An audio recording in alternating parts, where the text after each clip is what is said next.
तो नमस्कार दोस्तों, परम एजुकेशन की यूट्यूब चैनल पे आप सभी दोस्तों का स्वागत करते हैं। तो आज की क्लास जो होने वाली है यहाँ पे सीडीपी के महत्वपूर्ण यहाँ पे मैराथन क्लास होने वाली है। तो सभी लोग सभी प्रश्नों को बहुत ही अच्छे तरीके से देखिएगा, टॉपिक्स को समझिएगा। अगर क्लास अच्छी लगे तो आज स्क्रीनशॉट जरूर ले लीजिएगा या फिर लिख लीजिएगा। तो चलिए एक झलक देख लेते हैं सभी टॉपिक्स को, क्योंकि यहाँ से टॉपिक जो बनने वाले हैं बहुत ही महत्वपूर्ण बनने वाले हैं। तो सभी लोग क्या करिएगा, हर एक टॉपिक को देखकर समझने का प्रयास करिएगा और ज़्यादा से ज़्यादा लिखने का प्रयास करिएगा, ताकि ज्ञान जो है अस्थायी हो सके। तो बहुत ही टॉपिक्स महत्वपूर्ण हैं। तो चलिए शुरू करते हैं आज की क्लास। लेकिन आगे बढ़ने से पहले बता दें कि जो लोग नए हैं, अभी तक हमारे चैनल को सब्सक्राइब नहीं किया है, तो जल्दी से क्या करिए, सब्सक्राइब करिए। सब्सक्राइब करने के साथ साथ बेल आइकन का बटन दबा लें, ताकि लाइव आने पर आप लोगों के पास एक छोटा सा नोटिफिकेशन पहुंच जाए। और आप लोगों के लिए एक धमाकेदार ऑफर है, बहुत ही महत्वपूर्ण ऑफर है। ऑफर ये है कि आप लोगों को क्या करना है, 1000 तक 10,000 तक सब्सक्राइबर को बढ़ाना है। 10,000 सब्सक्राइबर अगर हमारे हो जाते हैं परमा एजुकेशन चैनल पे, तो आप लोगों के लिए सभी प्रकार के, याद रखिएगा, सभी प्रकार के पीडीएफ फाइल जो है आप लोगों को मुफ्त कर दी जाएंगी। चाहे टेट हो, चाहे सी टेट हो, चाहे सुपर टेट हो, चाहे बीपीएससी हो, हर एक प्रकार की आप लोगों को, जिस भी प्रकार की आप लोगों को पीडीएफ चाहिए, फ्री में दिया जाएगा। बस आप लोगों को क्या करना है, परमा एजुकेशन चैनल को 10,000 सब्सक्राइबर तक शेयर कर देना है, ताकि जितनी जल्दी ये सब्सक्राइबर पूरे होंगे उतने जल्दी आप लोगों को यहाँ पे पीडीएफ मिल जाएंगे। तो चलिए शुरू करते हैं आज की क्लास। क्लास शुरू करने से पहले बता दें कि सभी टॉपिक्स को महत्वपूर्ण है और उसे नोट्स करिएगा।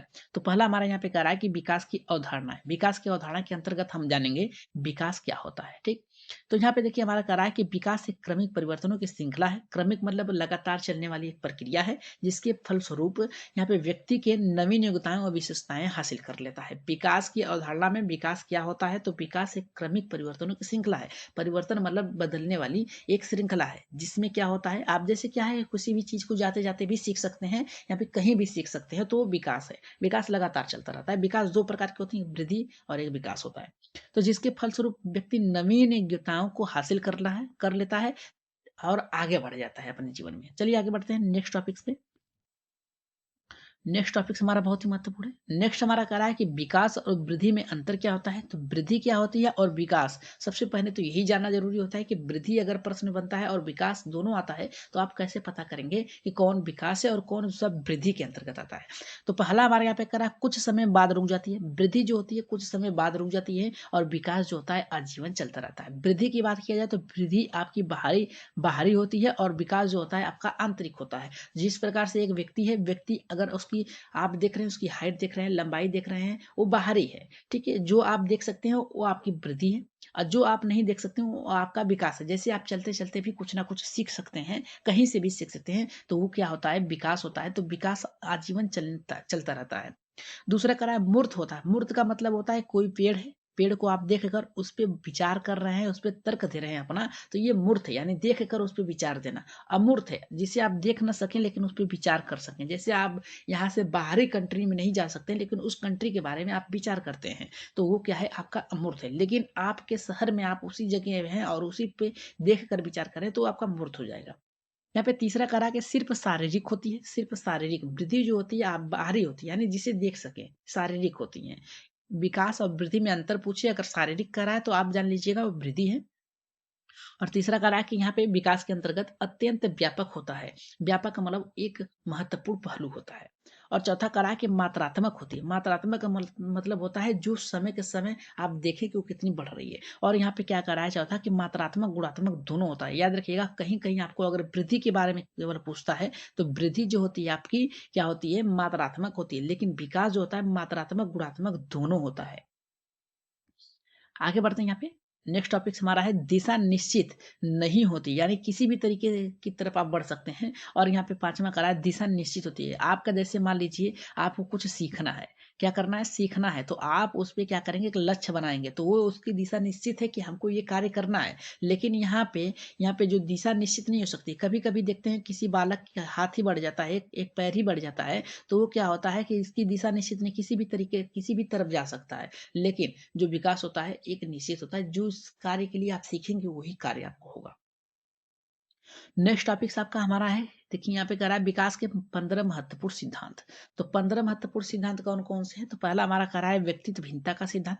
याद रखिएगा, कभी भी दो व्यक्ति एक समान नहीं हो सकते हैं। दूसरा कह रहा है असमान गति का सिद्धांत, सही बात है। तीसरा कह रहा है कि सरल से जटिल की ओर।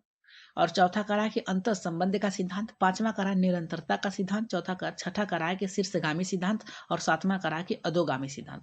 नौवां करा है चक्राकार एवं वर्तुलाकार विकास का सिद्धांत और यहाँ पे 10वां करा है कि वंशानुकरण, यहाँ पे करा है कि वंशानुकरण वातावरण अंतःक्रिया का सिद्धांत और 11वां करा है कि समान स्वरूप सिद्धांत और चौथा यहाँ पे 12 का करा है कि निश्चित क्रम का सिद्धांत, 13 करा है कि अविनिमेयता का सिद्धांत और 14 करा है कि भविष्यवाणी का सिद्धांत और 15वां करा है कि व्यक्तिगत भिन्नता का सिद्धांत। तो हम पहले बात करेंगे व्यक्तिगत भिन्नता का सिद्धांत के अंतर्गत बात करेंगे। तो इसमें दो व्यक्ति कभी भी समान नहीं होते। असमान गति का सिद्धांत, असमान का मतलब होता है कभी ना एक जैसे दो लोग नहीं हो सकते हैं। सरल से जटिल की ओर याद रखिएगा, पुनर्विकास के सिद्धांत में पहले आप किसी वस्तु को देखेंगे फिर उस पर विचार करेंगे, लेकिन एक समय ऐसा आएगा जब वहां पे कोई चीज नहीं होगा, उस पर विचार करना पड़ेगा।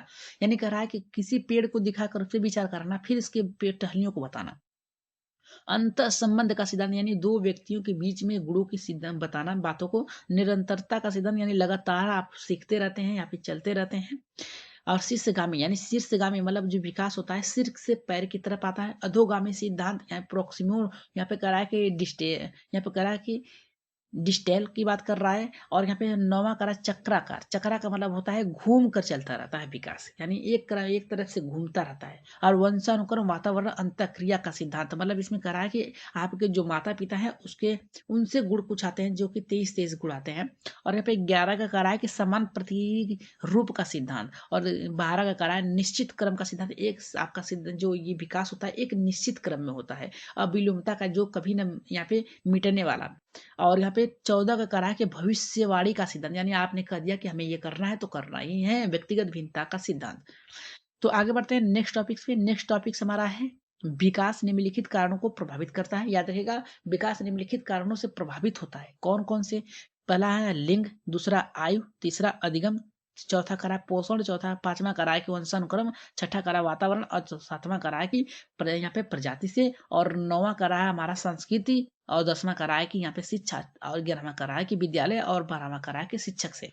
तो विकास निम्नलिखित कारणों से प्रभावित होता है। जैसे लिंग से, लिंग का मतलब होता है यहाँ पे याद रखिएगा स्त्री पुरुष, पुरुष और स्त्री से बात किया है, ठीक। आयु से, कभी भी देखिए दो लोगों की आयु समान नहीं होती है। अधिगम से, सीखने से हो सकता है, सीखने से भी यहाँ पे विकास प्रभावित होता है, यानी कोई कमजोर बालक है उससे भी हो सकता है। पोषण यानी खान पान से, याद रखिएगा खान पान से भी होता है। वंशानुकरण, वंशानुकरण मतलब होता है जीनों से, जो आपके माता पिता से गुण आते हैं। वातावरण, आप जिस वातावरण में रह रहे हैं अगर वहां पे वातावरण सही नहीं है तो याद रखिएगा वहां पर भी विकास प्रभावित होगा। जैसे मान लीजिए दो वातावरण है, एक पे एक एक वातावरण में चोर ज्यादा अधिक लोग रहते हैं और एक में बहुत ही श्रेष्ठ लोग रहते हैं। तो चोर वाले वातावरण में जो बालक रहेगा वो चोर ही होगा। श्रेष्ठ वाले में जो होगा भले ही कुछ न करे लेकिन उसकी जो बुद्धि होगी वो इस चोर वाले से अधिक अधिक अच्छी होगी। प्रजाति का मतलब होता है किस किस धर्म से किस किस जाति से आते हैं। संस्कृत का मतलब होता है किस वातावरण में कौन सी संस्कृतियां चल रही। शिक्षा का मतलब होता है जितना अच्छा शिक्षा अगर मिल रहा है बालक को तो उतना अच्छा उसका विकास जो होता है प्रभावित होगा। विद्यालय, विद्यालय का यहाँ पे उपस्थित, विद्यालय में बालकों का उपस्थित होना और उस सभी क्रियाओं में भाग लेना जाकि जहाँ पे बालक अच्छे से सीख सके तो वहां पे भी हो सकता है। शिक्षक, शिक्षक का गुण अगर अच्छा है तो बालक अच्छा सीखेगा, अगर शिक्षक का गुण अच्छा नहीं है तो बालक अच्छा नहीं सीखेगा। नेक्स्ट टॉपिक हमारा है विकास के दौरान होने वाली परिवर्तन। देखिए विकास के साथ होने वाले जो परिवर्तन है वो पहला है हमारा विकास के दौरान 4 प्रकार के परिवर्तन होते हैं। पहला नवीन, दूसरा पुरानतम, तीसरा अनुपात, चौथा करा है कि वजन। देखिए नवीन आकृतियों में आदतों का जन्म मतलब करा है कि नए नए अगर वातावरण है तो वहां पे बालक अगर नए दूसरे समाज से आया है और एक समाज में बालक रह रहा है तो वहां पे जो भी सिखाया जाएगा बालक उसे सीखेगा तो वो नहीं हो जाएगा पहले वाले को छोड़ के। पुरानी आकृतियों एवं आदतों का विलोपन कर रहा है हमारा कि अगर नई ज्ञान है, नवीन ज्ञान है और यहाँ पे सिखाया जा रहा है तो आपकी पुरानी जो ज्ञान है वो कहीं ना कहीं प्रभावित होगा नए ज्ञान से। तो अनुपात की परिवर्तन, परिवर्तन मतलब क्या है उसे उसमें ढल जाना। और वजन लंबाई इत्यादि में परिवर्तन, अगर बालक का वजन अच्छा है 50 है, किसी बालक का जो वजन होता है वो 10 kg होता है, लंबाई किसी का ज्यादा होता है किसी का कम होता है, इत्यादि परिवर्तन हो जाते हैं विकास के दौरान 4 प्रकार के परिवर्तनों में। तो नेक्स्ट टॉपिक्स पे आगे बढ़ते हैं। यहाँ पे विकास की अवस्थाएं, देखिए यहाँ से प्रश्न आप लोगों को बनेंगे, याद रखिएगा विकास के जो अवस्थाएं हैं यहाँ से श्योर है कि आपको 2 से 3 नंबर देखने को मिलेंगे प्राइमरी जूनियर दोनों में। तो कह रहा है प्रसव पूर्व अवस्था। प्रसव पूर्व अवस्था किसे कहा जाता है? तो गर्भाधान यानी ये जो होता है 40 सप्ताह का होता है। जो बालक अपने माँ के गर्भ में होता है ये 40 सप्ताह तक रहता है। इसके बाद आता है शैशवावस्था। शैशवावस्था में बालक जो होती है इसकी जो इसका मापदंड होता है ये 0 से 2 वर्ष की मानी जाती है। प्रारंभिक बाल्यावस्था यानी प्री चाइल्डहुड की बात कर रहा है तो 2 से 6 से 7 वर्ष कहीं कहीं माना गया है। तो 2 से 6 अगर दिया है तभी मानेंगे, 2 से 7 वर्ष दिया है तभी मानेंगे, आप याद रखिएगा। और मध्य बाल्यावस्था की यहाँ पे मिडिल चाइल्डहुड की बात किया जाए तो ये 7 से 12 वर्ष की इसकी क्रियाएं मानी जाती हैं, अवस्थाएं मानी जाती हैं। और किशोरावस्था की बात किया जाए तो ये 12 से 18 वर्ष तक की मानी जाती है, इतना याद रखिएगा, ठीक। तो विकास की जो अवस्थाएं होती है प्रसव पूर्व अवस्थाएं होती हैं जिसका यहाँ पे समय काल होता है 40 वर्ष, सॉरी यहाँ पे 40 सप्ताह होती हैं। और यहाँ पे शैशवावस्था जो होती है जन्म से 2 वर्ष होती है। प्रारंभिक बाल्यावस्था जो होती है 2 से 6 से 7 वर्ष। और यहाँ पे मध्य बाल्यावस्था की बात किया जाए तो 7 से 12 वर्ष की होती हैं। और किशोरावस्था की बात किया जाए तो 12 से 18 वर्ष की होती हैं। तो यहाँ पे आप लोग इसे स्क्रीनशॉट ले लीजिएगा क्योंकि यहाँ से टॉपिक्स आपके बनते हैं प्राइमरी जूनियर दोनों में। नेक्स्ट टॉपिक्स पे आगे बात करते हैं। यहाँ पे एरिक एरिक्सन का मनो सामाजिक सिद्धांत के अंतर्गत क्या क्या आते हैं। तो पहला देखिए अवस्थाओं के नाम, उम्र, यहाँ पे पैदा होने वाले गुण। तो यानी जो अवस्थाएं हैं उस उम्र में कौन कौन सी चीज बालक में समाहित हो जाती हैं। तो पहला करा है कि हमारा विश्वास बनाम अविश्वास। जो 0 से 1 वर्ष का बालक होता है उसमें आशावादी हो जाता है। यानी इसमें क्या होता है, विश्वास कर लेता है कि घोड़ा में जीव है, अगर चलने लगता है तो जीव ही मानता है। यहाँ पे स्वायत्तता बनाम शर्म की बात करते हैं। इसमें क्या होता है, बालक थोड़ा सा लजाने लगता है, ठीक है, शर्माने लगता है। ये जो अवस्थाएं होती हैं 1 से 3 वर्ष होती है। इच्छा शक्ति उसकी इच्छा के अनुसार होती है। और यहाँ पे पहल बनाम अपराध, पहल बनाम अपराध की भी प्रश्न कई बार बनते हैं। तो 3 से 5 वर्ष के अंतर्गत उद्देश्य पूर्ण होता है। और परिश्रम बनाम हीनता की बात कर रहा है तो ये 5 से 13 वर्ष की आती है। प्रतियोगिता में, जैसे आप किसी प्रतियोगिता में भाग ले रहे हैं तो वहां पे परिश्रम करेगा कुछ बालक, लेकिन कुछ बालक में जो होता है दोष हो जाता है ताकि वो उससे कोई व्यक्ति आगे निकल जाता है। पहचान के बनाम भ्रम की बात किया है। 13 से 21 वर्ष की बात है। बालक को ये रहता है कि हम ये कार्य करेंगे तो बहुत ही ठीक रहेंगे। और यहाँ पे हमारा कह रहा है कि लगाव बनाम विलमय। तो 21 से यहाँ पे 40 की वर्ष में प्रेम आ जाता है। आप देखते हैं किसी न किसी दो व्यक्तियों में प्रेम हो जाता है इस वर्ष में, इस अवस्था में, जिससे बालक में आगे चल के क्या होता है कि अपनी जो लक्ष्य उससे भटक जाता है। तो कभी भी ऐसे ध्यान न दीजिए। सातवां करा है उत्पादकता बनाम स्थिरता। 40 से 65 यानी कुछ कर जाने की बात कर रहा है। और संपूर्णता बनाम यहाँ पे निराश की यानी बुद्धिमानी की बात कर रहा है। 65 वर्ष से आगे की बात कर रहा है। तो नेक्स्ट टॉपिक से आगे बढ़ते हैं। यहाँ पे स्क्रीनशॉट ले लीजिएगा। यहाँ पे करा है कि बाल विकास के सिद्धांत के अंतर्गत लेवाइगोस्की जी क्या कहते हैं। इनके सिद्धांत के प्रमुख अवधारणा निम्नलिखित हैं। तो इनका पहला सिद्धांत जो होता है सिद्धांत, यहाँ पे सिद्धांत का नाम है यहाँ पे वाइगोस्की ने अपने सिद्धांतों में सामाजिक अंतःक्रिया से ज्यादा महत्वपूर्ण माना है। याद रखिएगा, अगर जहां पर वाइगोस्की की बात किया जाता है तो वहां सामाजिक सांस्कृतिक आएंगे, ठीक।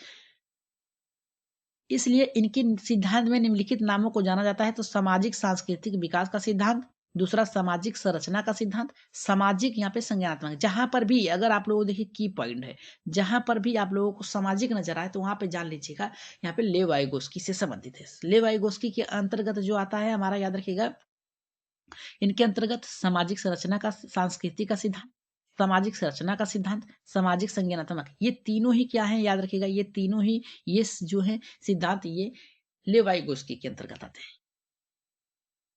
नेक्स्ट है सांस्कृतिक उपकरण, सांस्कृतिक कल्चर टूल्स की बात कर रहा है। तो लेवाइगोस्की के अनुसार साधन जिसमें लोग आपस में जुड़ते हैं, जैसे मोबाइल, कैलकुलेटर, यानी एक दूसरे से जुड़ जाते हैं सांस्कृतिक के माध्यम से। और यहाँ पे कह रहा है कि मनोवैज्ञानिक उपकरण यानी फिजियोलॉजिकल यहाँ पे टूल्स की बात कर रहा है। तो वाइगोस्की के अनुसार ऐसे साधन जिसमें लोग विचारों को प्रकट कर देते हैं, जैसे में भाषा, यहाँ पे कह रहा है संकेत। अपने विचारों को प्रकट करना ही क्या होता है यहाँ पे भाषा और यहाँ पे संकेत।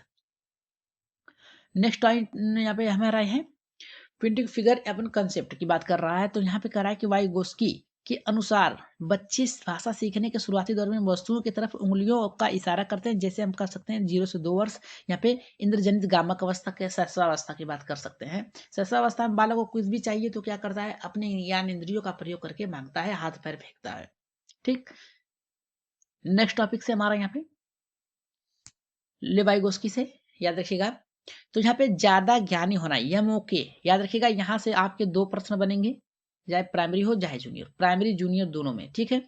तो यह मौके बालक उसी व्यक्ति से सीखता है जो उससे ज़्यादा ज्ञान होता है। जिससे क्या होता है कि आप 2 व्यक्ति हैं, अगर आपसे कोई ज़्यादा यहाँ पे बुद्धिमान है, तो आप क्या करेंगे, उसी व्यक्ति से आप सीखने का प्रयास करेंगे। ठीक? यहाँ पे अगर तीसरा करा है संभावित विकास का क्षेत्र यानी जेडपीडी, खाली स्थान को भरना। समस्या समाधान के दौरान बालक को खुद का प्रयास उलझ जाने पे बाद वहाँ पे लक्ष्य के बीच की दूरी को, खाली क्षेत्र को वयस्क द्वारा भरा जाता है, जेडपीडी कहलाता है। यानी बालक किसी कार्य को कर रहा है और वहाँ पे वो अगर रुक जा रहा है, आगे नहीं बढ़ पा रहा है, तो बालक के उस खाली स्थान को उसे सहारा यानी सहारा देकर आगे बढ़ाना क्या कराता है, समस्या को दूर समाधान करके आगे बढ़ाना ही क्या कराता है, जेडपीडी कहलाता है।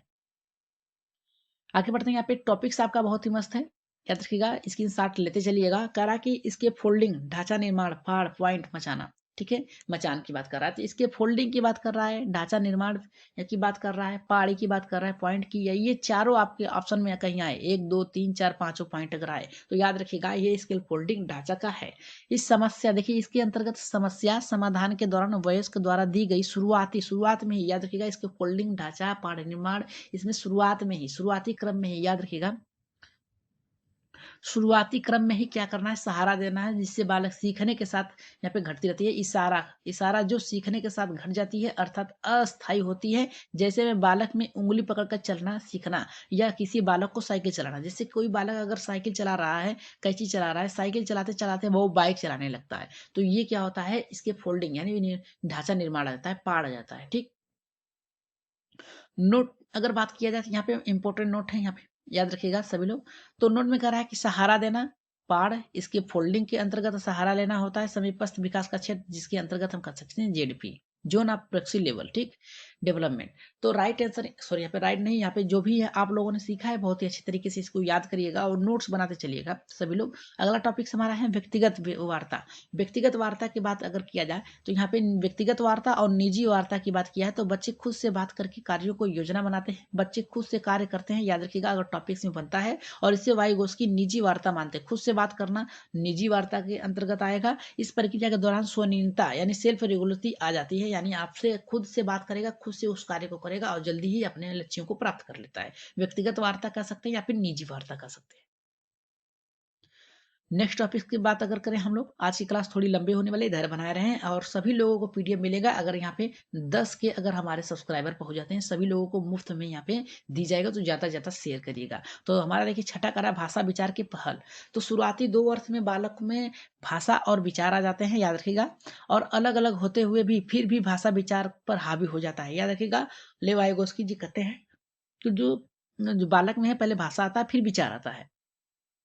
तो दूसरा कह रहा है कि 2 वर्ष बाद शाब्दिक भाषा का जन्म हो जाने के विचार प्रकट करने आसान हो जाता है। 2 वर्ष के बाद बालक में शाब्दिक भाषा का जन्म हो जाता है, यानी बोलने लगता है और क्या करता है, उसमें अपने विचारों को प्रकट भी कर सकता है, यानी कुछ भी चाहिए तो मांग लेता है। अतः अंत कर सकते हैं यहाँ पे भाषा वह सड़क है जिसपे बगैर बगैर किसी विचार के सवारी नहीं निकल सकते हैं। याद रखिएगा, भाषा के बिना आप समाज में नहीं रह सकते हैं। उस समाज में रह रहे हैं तो उस भाषा को जानना बहुत ही जरूरी है। मनोवैज्ञानिक अवस्था। नेक्स्ट है यहाँ पे पारस्परिक शिक्षण। पारस्परिक शिक्षण की बात किया जाए तो यहाँ पे वार्तालाप या सूचना के आदान प्रदान के दौरान दोनों पक्षों का एक दूसरे से सीखना पारस्परिक शिक्षण कहलाता है। मतलब क्या रहा है कि भाषा आपकी अलग है और व्यक्ति दूसरे की अलग है, लेकिन आप लोग आदान प्रदान करते हुए अपनी भाषा को बांट रहे हैं यानी सीख रहे हैं, तो ये क्या कहलाएगा, पारस्परिक शिक्षा।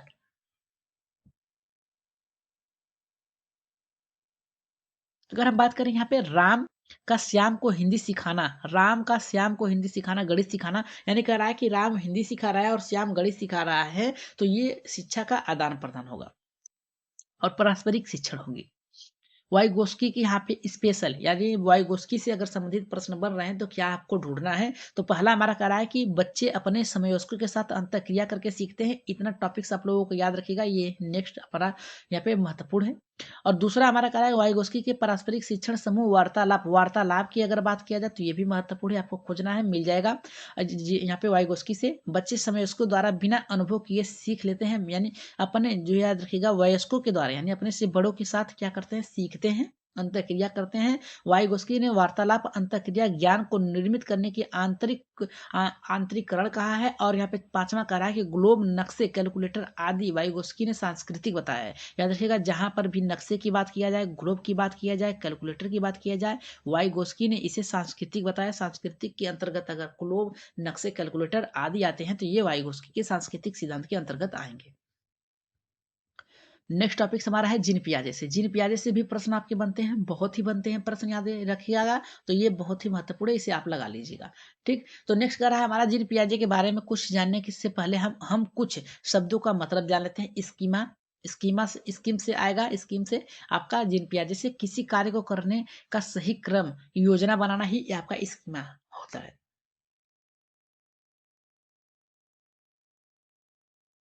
नेक्स्ट टॉपिक हमारा क्या कर रहा है? नेक्स्ट टॉपिक हमारा करा स्कीमा। स्कीमा क्या होता है? वो स्कीम था और ये स्कीमा है। बच्चे जानकारी का छोटे छोटे खंडों में यहाँ पे संगठनात्मक संरचना करते हैं। जैसे में पशु भोजन स्कीमा, ठीक है। पशुओं और भोजनों में स्कीमा, यानी उसको जान लेना कि ये कौन सा पशु है, कौन सा यहाँ पे भोजन है। नेक्स्ट टॉपिक हमारा यहाँ पे है वस्तु अस्थायित्व। याद रखिएगा, वस्तु भूल न सीखे उसका अस्तित्व अस्तित्व रहता है। मतलब क्या होता है वस्तु अस्थायित्व? मतलब बालक जो होता है एक बार किसी गुड्डो को देख लेता है तो क्या करता है, उसके मस्तिष्क में क्या करता है, वो छप जाता है, यानी रह जाता है, और वो क्या होता है, अस्थायी हो जाता है। वस्तु भले न दिखे लेकिन उसका जो अस्तित्व है वो रहता है। मतलब कि हमने घोड़ा देखा है तो बाद में देखना है घोड़ा को और उसे सीख लेना है कि यही घोड़ा था। जीववाद का मतलब होता है, याद रखिएगा, बालकों को ये भ्रम कि खिलौने में जीवित होता है। जैसे किसी यानी घोड़े को आप देख लेते हैं, ठीक है, किसी घोड़ों को देख लेते हैं आप, तो घोड़े को देख कर क्या करता है बालक, ये जान लेता है कि ये घोड़ा है और ये चलता रहता है, भले ही वो क्या है, लकड़ी का हो। ठीक, तो उसमें ये रहता है कि ये जीववाद है, यानी इसमें ये इसका जीवन है, ये मेरे साथ खाना खाएगा। आगे बढ़ते हैं यहाँ पे पांचवें टॉपिक से। यहाँ पे करा है परिवर्तित का सिद्धांत। परिवर्तित के सिद्धांत के अंतर्गत आएगा बालक किसी क्रिया को दोहराकर खुश होता है। जैसे क्या है, आप देख सकते हैं यहाँ पे एक व्यक्ति है और वो क्या कर रहा है, व्यायाम कर रहा है। ठीक, व्यायाम कर रहा है, व्यायाम कर रहा है, तो उसके पास में एक छोटा भी व्यक्ति है, जो बच्चा है वो उसको देख कर रहा है और बार बार करता हुआ है, वो उसे मजा आता है और उस कार्य को करता रहता है, तो दोहराने की प्रवृत्ति करती है। स्मरण का अभाव कर रहा है यहाँ पे, कर रहा है, संरक्षण का अभाव कर रहा है। तो आकृति में थोड़ा सा बदलाव होने पर बालक मूल प्रवृत्तियों को भूल जाता है। जैसे में अगर मान लीजिए यहाँ पे 4 बॉक्स हैं, ठीक है, यहाँ पे 6 बॉक्स हैं और बालक को कहा दिया जाए कि ये देखिए 6 बॉक्स इस तरीके से रख दिया जाए। ठीक, इस तरीके से रख दिया जाए, तो बालक कहता है कि नहीं, ऐसा नहीं, ऐसा था पहले ये। तो बालक के मूल प्रवृत्तियों में क्या होता है, जो मूल विचार है उसमें क्या होता है, थोड़ा सा बदलाव हो जाता है, यानी भूल जाता है। आगे बढ़ते हैं यहाँ पे 7वें पे अविलोमता का सिद्धांत। ठीक है, अविलोमता का सिद्धांत के शुरुआती बिंदु से आगे चले जाने पर बालक वापस नहीं लौट पाता है। जैसे क्या है कि यहाँ पे खिलौना लिया है और उसके हाथ पैर को तोड़ देता है बालक, फिर हाथ की जगह पैर लगा देता है, पैर की जगह हाथ लगा देता है। ठीक, तो बालक क्या करता है, भूल जाता है कि हमें क्या कैसे था, और यहाँ पे क्या करता है, अपने मूल जो बातें हैं उससे आगे बढ़ के वो उसको भूल जाता है, पीछे वाली को। आगे बढ़ते हैं नेक्स्ट टॉपिक्स पे। यहाँ पे करा संगठन। संगठन की बात किया जाए तो अलग अलग स्कीमा वापस संबंध में आ जाता है। जैसे क्या है कि एक संगठन, सभी लोगों का ज्ञान अलग अलग है, तो सभी लोग क्या करते हैं, उस ज्ञान को आपस में क्या करते हैं, कनेक्ट करते हैं। ठीक, तो ये होता है आपका संगठन। नेक्स्ट टॉपिक हमारा है आत्म केंद्रितता। देखिए, आत्म केंद्रितता से एक प्रश्न आप लोगों को बनेंगे, बच्चे सिर्फ अपने बारे में सोचते हैं। ठीक, केवल और केवल अपने बारे में। जैसे देखिए, दो व्यक्ति हैं, दो बालक हैं, ये एक खिलौने के लिए लड़ रहे हैं। वो कह रहा है ये मेरा है और ये कह रहा है मेरा है। ठीक, इस तरीके से हम कह सकते हैं कि जो भी बालक होता है आत्म केंद्रित में, वो अपने ही बारे में सोचता है कि जो भी है वो मेरा है। नेक्स्ट टॉपिक हमारा यहाँ पे है अनुकूलन का सिद्धांत। ये सभी जीन पियाजे से संबंधित है, याद रखिएगा। अनुकूलन के अंतर्गत आता है। अनुकूलन क्या होता है और समावेशन क्या होता है, समायोजन क्या होता है, ये टॉपिक्स बहुत ही महत्वपूर्ण है, याद रखिएगा। अनुकूलन की बात किया जाए तो वातावरण के संपर्क में आने पर, किसी विषम परिस्थिति या नई जानकारी मिलने पर स्कीमा में आए असंतुलन को काबू पाने के लिए ढालने की प्रक्रिया वातावरण के साथ मिलान रहने हैं। ये दो भाग होते हैं। पहला करा है हमारा समायोजन की बात कर रहा है। समावेशन की अगर बात किया जाए तो नई जानकारी को पुरानी स्कीमा में बिना अंतर किए जोड़ लेना, यानी कि जो आपके पास है उसके साथ उसको भी जो सामने वाला है उसे भी यानी पहचान लेना। तो क्या है ये समावेशन। जैसे कौवा का काला रंग है, ठीक है, समझने के लिए बालक का कोयल को भी कौवा समझ लेना। यानी वो क्या करता है, जो अगर बालक के पास एक मोर है, ठीक है, तो मोर को देखता है, बाद में एक यहाँ पे देखता है वो क्या करते हैं कि मुर्गे को देखता है, तो मुर्गा और यहाँ पे मोर दोनों में अंतर नहीं कर पाता है। वो क्या करता है, उसको साथ में लेके चलता है। मोर को भी देखता है तो कहता है ये मोर ही है, और मुर्गे को भी देखता है तो कहता है ये मोर ही है, या फिर मोर को देखकर मुर्गा कहता है, या फिर मुर्गे को देखकर भी मुर्गा कहता है। तो इस तरीके से कर सकते हैं। समावेशन में ज्ञान जो है उस ज्ञान के साथ ही आगे बढ़ जाना। लेकिन समायोजन में क्या होता है, नई जानकारी के कारण कारण पुरानी स्कीमा में विरोध होने की जानकारी को फिर से व्यवस्थित या अंतर कर लेना। जैसे सिर्फ कौवे वाला को ही कौवा जानना, और सामने वाले को बाद में कोयल देखने पर यहाँ पे विरोधाभासी होता है, आवाज में अंतर होता है, तो जान लेता है कि ये कोयल है और ये मोर है। जैसे याद कर रख लीजिएगा कि ये कौवा है, कौवा काव काव करता है, और जो कोयल था कुह कुह करती है। तो कहता है कि नहीं ये कौवा ही है और ये कोयल ही है। इस अनुसार कर सकते हैं कि समायोजन हो जाता है। वो जान लेता है कि कौन कोयल है, कौन यहाँ पे कौवा है। आगे बढ़ते हैं यहाँ पे संतुलन। संतुलन की अगर बात किया जाए तो संतुलन के अंतर्गत आता है कि एक संतुलित अवस्था जिसमें बालक जानकारियों में कोई विरोध नहीं, ये प्रक्रिया समावेशन समायोजन के द्वारा लाई जाती है। यानी कह सकता है कि जो नई जानकारी है, अगर वो पुरानी जानकारी से अगर अच्छी है तो पुरानी जानकारी को हटाकर नई जानकारी को ले लेता है, और दूसरी जानकारी अगर समायोजन की बात किया जाए तो समायोजन में क्या करता है बालक, ये पहचान लेता है कि कौन सा कोयल है, कौन सा यहाँ पे आपका कौवा है। तो नेक्स्ट टॉपिक हमारा है सामाजिक संरचना। सामाजिक संरक्षण के बारे में अगर बात किया जाए तो बच्चे स्वतः वातावरण समाज में वातावरण यहाँ पे माता पिता और यहाँ पे पुस्तकों और शिक्षकों से सक्रिय होकर सीखते हैं। तो ये सामाजिक संरचना के अंतर्गत आता है आपका। नेक्स्ट बात की जाए यहाँ पे संक्रिया की बात की जाए तो संक्रिया के अंतर्गत आपका जो आता है बालक समस्या समाधान की क्षमता पैदा होने लगता है। यानी उस संक्रिया के अंतर्गत बालक जो होता है सीख लेता है कि हमें किस प्रकार से कार्य करना है। जिस प्रकार से आप देखते हैं यहाँ पे एक बालक है, पहले सीखता है, ठीक, पहले सीखता है कि उसे डॉक्टर के अंतर्गत क्या क्या पढ़ना पड़ेगा। सीख लेने के बाद बीमार व्यक्ति का वो चीर फाड़ कर देता है, या फिर जो भी उसकी यहाँ पे कठिनाइयां उसे दूर करता है। नेक्स्ट टॉपिक है कार्यकरण। ठीक है, कार्यकरण के अंतर्गत बालक किसी कार्य के पीछे का तर्क कारण जानना चाहता है। मतलब जैसे है कि अगर यहाँ पे देखिए एक बालक है, वो सोच रहा है, यहाँ पे देख रहा है कि हमें किस प्रकार से इस खिलौने के का ढांचा निर्माण किया गया है, तो फिर इसके बाद ये तर्क करता है, यानी सोचता है। क्या करता है, सोचता है। सोचने के बाद क्या करता है, उस पर तर्क देता है, फिर यहाँ पे मंथन करता है, फिर इसके बाद उस क्रिया पे विचार करता है। तो आगे बढ़ते हैं यहाँ पे नेक्स्ट टॉपिक्स पे। नेक्स्ट टॉपिक से केंद्रीकरण। केंद्रीकरण से भी आपके टॉपिक्स बनते हैं। किसी घटना या वस्तु में एक ही पक्ष पर सीमित न रहना। जैसे सी टेट में जूस वाले प्रश्न, ठीक है। तो जैसे हम यहाँ देखिए, हमारा यहाँ पे कुछ टॉपिक्स दिया है, कह रहा है किसी घटना वस्तु के एक ही पक्ष तक सीमित रह। जैसे यहाँ पे देखिए कैलकुलेटर, यहाँ पे पजल है, पजल को बालक देखता है और वो सोचता है कि हमें क्या करना। तो वो क्या करता है, केवल और केवल इसमें से इसमें कर देता है, लेकिन उसे ये नहीं पता है कि रेड वाले को अलग करना है और ब्लू वाले को क्या करना है, अलग। तो ब्लू वाले को ब्लू वाले पे करना है, रेड वाले को रेड वाले पे ही करना है, लेकिन वो करने में असमर्थ रहता है। नेक्स्ट यहाँ पे क्रीमिता। क्रीमिता की अगर बात किया जाए तो बालक को लगता है कि प्राकृतिक घटनाओं में मानव द्वारा की जाने वाली, जैसे बादल में किसी ने काले पेंट कर दिया है, तो ये क्रीमिता हो जाती है। ठीक है, तो यही होता है आपका महत्वपूर्ण टॉपिक्स।